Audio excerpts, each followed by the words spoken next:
Welcome to Saravanas kitchen. இன்றைக்கி நம்ம கேரளா ஸ்டைலில் சாம்பார் எப்படி வைக்கிறதுன்னு பார்க்கலாம். சூப்பர் டேஸ்ட்டாக இருக்குங்க, ட்ரை பண்ணி பாருங்கள். வாழைக்காய், ஒரு வாழைக்காவை நல்ல தோல் சீவி கட் பண்ணி போட்டிருக்கேன். 4 கத்திரிக்காய் கட் பண்ணி போட்டிருக்கேன். பூசணிக்காய், கேரட், உருளைக்கிழங்கு, சேனக்கிழங்கு,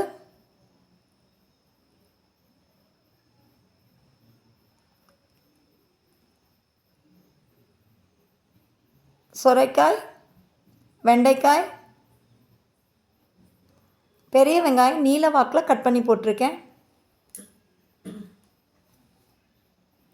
சின்ன வெங்காயம் 15 போல் தோல் உரித்து அப்படியே முழுசாக தான் சேர்த்துருக்கேன். ஒரு பெரிய சைஸ் தக்காளியை இந்த மாதிரி பொடி பொடியாக கட் பண்ணி போட்டிருக்கேன். 3 பச்சை மிளகா கீரி போட்டிருக்கேன். இது முங்குற அளவுக்கு தண்ணி ஊற்றிக்கலாம்.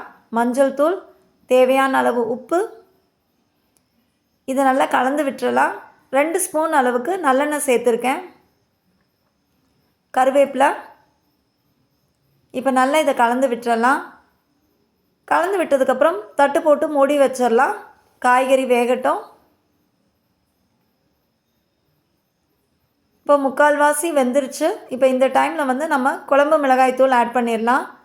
கிட்டத்தட்ட 1 கரண்டி போல் குழம்பு மிளகாய்த்தூள் ஆட் பண்ணேன். பெருங்காயத்தூள்,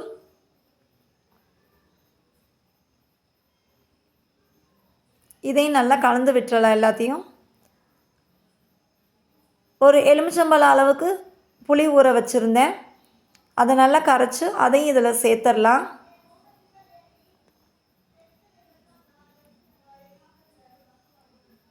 எலுமிச்சம் சைஸ் அளவுக்கு புளி கரைச்சிக்கிட்டால் போதும், ரொம்ப அதிகமாக போட வேணாம். நம்ம ஆல்ரெடி தக்காளி வேறு போடுறதுனால. இப்போ அதையும் நல்லா கலந்து விட்டுறலாம். 1/2 கப்பு போல் துவரம்பருப்பை மஞ்சள் போட்டு குக்கரில் வேக வச்சு எடுத்துருந்தேன். அதையும் இதில் ஆட் பண்ணிட்டேன். இப்போ பக்கத்தில் ஒரு பேன் அடுப்பில் வச்சுருக்கேன். 1 டேபிள் ஸ்பூன் அளவுக்கு நல்லெண்ணெய், 1/2 ஸ்பூன் உளுந்து, 1/2 ஸ்பூன் கடுகு, 1/2 ஸ்பூன் சீரகம், 2 காஞ்ச மிளகா பிச்சு போட்டிருக்கேன். 15 போல் பூண்டு தோல் உரித்து கட் பண்ணி போட்டிருக்கேன். அதை நல்லா வதக்கி விட்டுறலாம். பூண்டு எண்ணெயில் நல்லா வதங்கட்டும்.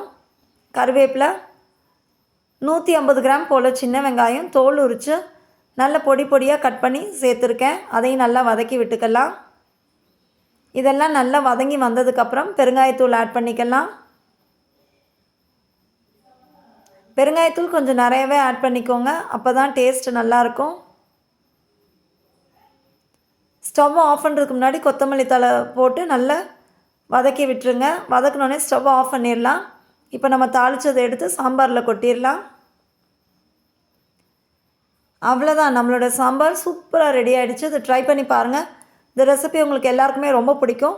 இந்த ரெசிபி உங்களுக்கு பிடிச்சிருந்தா லைக் பண்ணுங்கள், ஷேர் பண்ணுங்கள், கமெண்ட் பண்ணுங்கள், சப்ஸ்கிரைப் பண்ணுங்கள். மறக்காமல் பக்கத்தில் இருக்க பெல் ஐக்கானை ப்ரெஸ் பண்ணுங்கள். தேங்க்யூ.